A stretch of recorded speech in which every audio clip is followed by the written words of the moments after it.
जय गुरुदेव, जय माँ गायत्री, सभी को मेरा प्रणाम।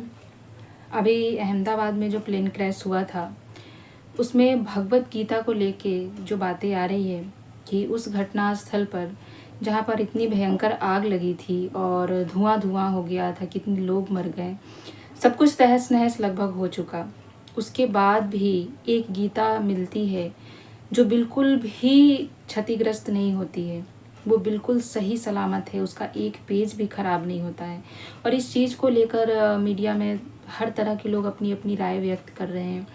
कुछ का कहना है कि अगर गीता में इतनी शक्ति थी तो उन्होंने इस घटना को होने से पहले क्यों नहीं रोक दिया। यदि गीता में इतनी शक्ति थी तो जो गीता ले गया उसको क्यों नहीं बचा लिया। अगर गीता में इतनी ही शक्ति थी तो किसी को मरने क्यों दिया गया, भगवान ने खुद को बचा लिया और लोगों को मार दिया। तमाम तरह की जिसकी जैसी मेंटलिटी वैसी लोग अपनी अपनी बातें कह रहे हैं।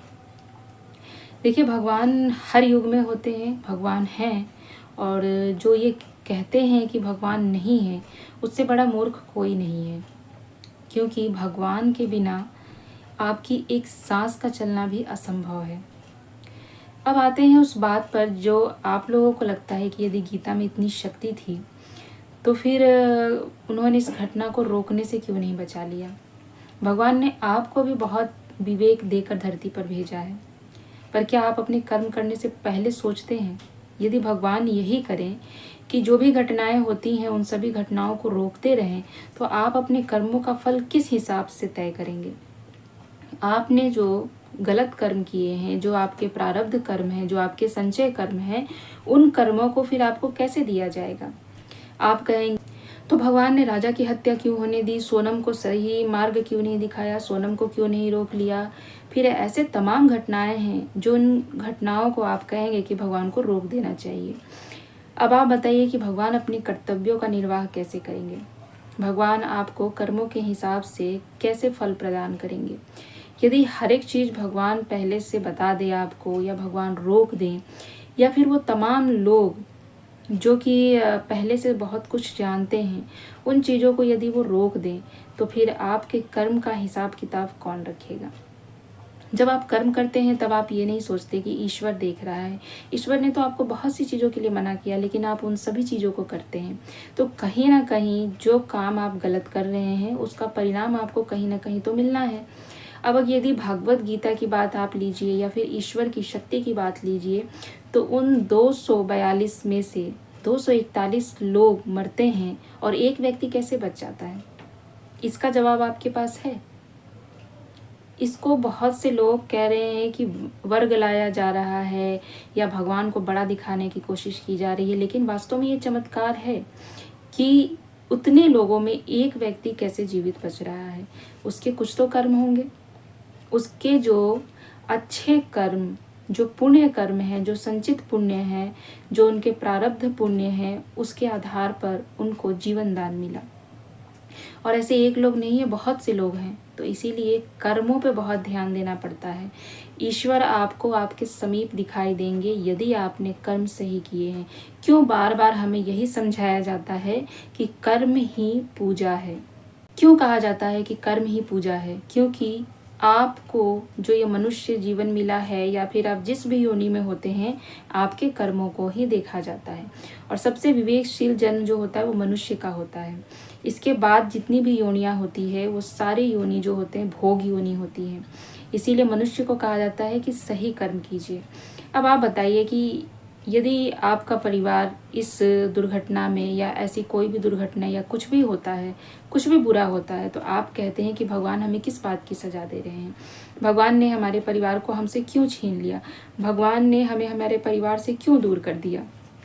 अब एक सवाल मैं आपसे ये पूछूंगी कि आप सबको पता है कि हम जितने भी मनुष्य हैं या जितने भी हमारे साथ रहने वाले इस जगत में पेड़ पौधे, जीव जंतु, पशु पक्षी जितने भी हैं, सभी के अंदर एक प्रकार की ही आत्मा होती है। बाहरी शरीर चाहे किसी का कैसा भी हो, चाहे वो मनुष्य का हो, जानवर का हो, पशु का हो, पक्षी का, पेड़ का हो, पौधे का हो, लेकिन जो उसके अंदर होता है वो सभी में एक समान होता है, जो आत्मा होती है। अब आप बताइए कि आपका परिवार आपसे बिछड़ता है तो आपको बहुत दुख होता है, लेकिन वहीं पर जब आप अपनी थाली में किसी का लेग पीस रखते हैं, है ना। बहुत अच्छा लगता है आपको लेग पीस खाने में, बड़े चाव से खाते हैं। वो लेग किसी के बच्चे का हो सकता है, किसी की माँ का हो सकता है, किसी का पति हो सकता है, किसी की पत्नी हो सकती है, किसी की बहन का हो सकता है। अब आप कहेंगे जानवरों में ये नहीं होता, लेकिन हर पशु पक्षी अपने बच्चे से प्यार करता है। जब एक बकरे को आप काटने जाते हैं ना, वो भी बहुत दयालुता से आपकी तरफ देखता है कि आप उसे बचा लेंगे। तो जब आप किसी जीव जंतु को, किसी पशु पक्षी को उसके परिवार से अलग करते हैं, तब आपको कोई दुख नहीं होता, तब आपको बड़ी खुशी मिलती है। और जब आपका अपना परिवार आपसे दूर होता है तो आपको तकलीफ होती है। तो यही होता है कर्म का लेखा। यदि आपने किसी के परिवार को तोड़ा है तो आपका परिवार टूटता है। आपने यदि किसी को बेवजह मौत दी है तो आपके भी परिवार में किसी न किसी को बेवजह मौत मिलती है। आपने किसी का बुरा किया है तो आपका भी बुरा होता है। लेकिन आपने यदि किसी का अच्छा किया है तो बदले में आपके साथ भी अच्छा होता है। आपने कभी किसी की जान बचाई है तो ईश्वर आपकी जान बचाता है। ऐसी तमाम चीज़ें हैं जो हम अपनी एक एक सेकंड के कर्म को जब देखते हैं तो फिर हमें ज्ञात होता है कि हम क्या सही कर रहे हैं, क्या गलत कर रहे हैं, और उसी के अनुसार ईश्वर आपको बचाता है।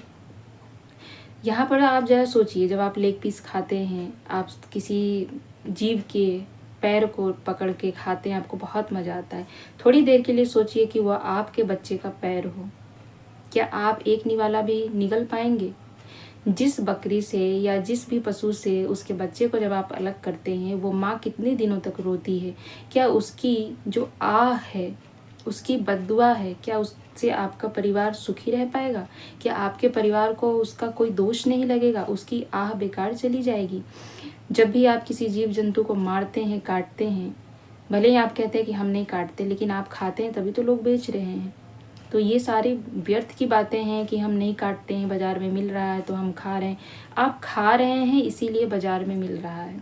आप खाना बंद कर देंगे तो बाज़ार वाले को भी काटना मारना बंद करना पड़ेगा। तो ये सारी चीज़ें जो हमारे कर्मों में आती, हम ये सारी चीज़ें कर्म में संचय करते हैं। कितनी भी आप लॉजिकल बातें कर लीजिए, कितनी भी साइंटिफिक रीजन दे दीजिए, चाहे कुछ भी कर लीजिए, लेकिन आपके एक एक कर्मों का हिसाब रखा जाता है और एक एक कर्मों का हिसाब भी आपको दिया जाता है। इसीलिए कर्म पर ध्यान दीजिए। भगवत गीता या हमारे सनातन धर्म के जितने ग्रंथ हैं या जितने देवी देवता हैं, सभी में शक्ति हैं और सभी अपनी शक्ति का प्रदर्शन करते हैं, सभी बचाते हैं। लेकिन उनके लिए संसार की जो समस्त जीव जंतु, सभी प्राणी हैं, सभी एक समान हैं, उनके पुत्र हैं। इसीलिए किसी के साथ भी आप बुरा करते हैं तो उसका फल आपको अवश्य भोगना पड़ता है, चाहे इस जन्म में भोगिए, चाहे अगले जन्म में भोगिए। ये कलयुग है, यहाँ पर हाथों हाथ रिजल्ट मिल जाता है, आपको पता भी नहीं चलेगा और आपके कर्मों का हिसाब कब हो जाएगा आपको समझ नहीं आएगा। और हमने ये चीज़ देखा है, हमने अपने जीवन में महसूस किया है कि हम जिस गुरु से जुड़े हैं तो हमारे कर्मों का हिसाब हमें तुरंत मिल जाता है। यदि हमने अच्छा किया है तो उसका फल भी मिलता है, यदि हमारे साथ कोई बुरा करता है तो उसको भी उसका फल मिलता है। तो ये सारी चीज़ें हैं, लेकिन तब जब आप विश्वास करते हैं, लेकिन तब जब आपको ईश्वर पर भरोसा है। ईश्वर हर जगह आपकी सहायता के लिए खड़ा है, बशर्ते आपके कर्म सही होने चाहिए। कर्म अच्छा है तो ईश्वर आपको कैसी भी परिस्थिति में निकाल लाएगा और कैसे भी बचाएगा। इसका प्रमाण न जाने कितनी बार मिला है। इसका प्रमाण आप चाहे जब चाहे देख लीजिए, जितनी भी घटनाएं हुई हो, चाहे वो सुनामी लहर आई थी, चाहे वो केदारनाथ में जो भयंकर बाढ़ आई थी, तमाम ऐसी चीज़ों में आपको सारे प्रमाण मिलेंगे कि जिसको बचाना होता है, जिसके कर्म अच्छे होते, ईश्वर उसको किसी भी प्रकार बचा लेता है। तो इसलिए भागवत गीता पे प्रश्न उठाना बंद कीजिए। और गीता में भी लिखा है कि कर्म सबसे बड़ा है, कर्म का फल आपको हर हाल में मिलना है और आप कर्म से कभी भी नहीं बच सकते हैं। इसीलिए कर्म पर ध्यान दीजिए। जो लोग भी इस घटना में चले गए उनके लिए बहुत दुख है। बस मैंने यहाँ पर आप लोगों को समझाने का प्रयास किया है कि हमारे जीवन का अगला पल कब हमारे लिए मृत्यु बन जाए, कब हमारे लिए दंड बन जाए, हम अपने अगले पल को देख पाएँ या न देख पाएँ। इसीलिए जितना भी जीवन आपको मिला है, अपने वर्तमान में जीना सीखिए। वर्तमान में रहते हुए अपने कर्मों पर ध्यान दीजिए और किसी भी प्रकार से ना तो किसी को दुखी कीजिए और यह कोशिश कीजिए कि आपसे कोई बुरा कर्म ना होने पाए।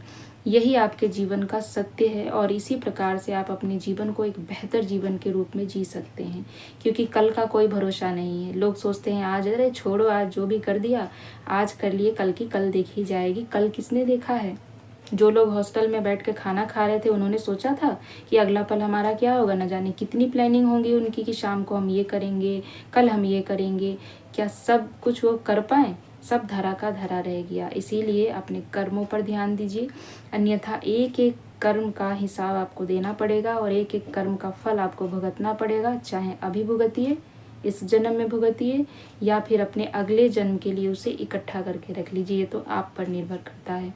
इसीलिए ईश्वर पर विश्वास करना चाहिए आपको, भगवत गीता पर भी विश्वास करना चाहिए और ये व्यर्थ की बातें, अनर्गल बातें करनी बंद कीजिए, नहीं तो आप गर्त में गिरेंगे खुद ही, आपको कोई नहीं बचा पाएगा। जब आप ईश्वर पर प्रश्न उठाते हैं तब आपको बचाने वाला कोई नहीं होता है।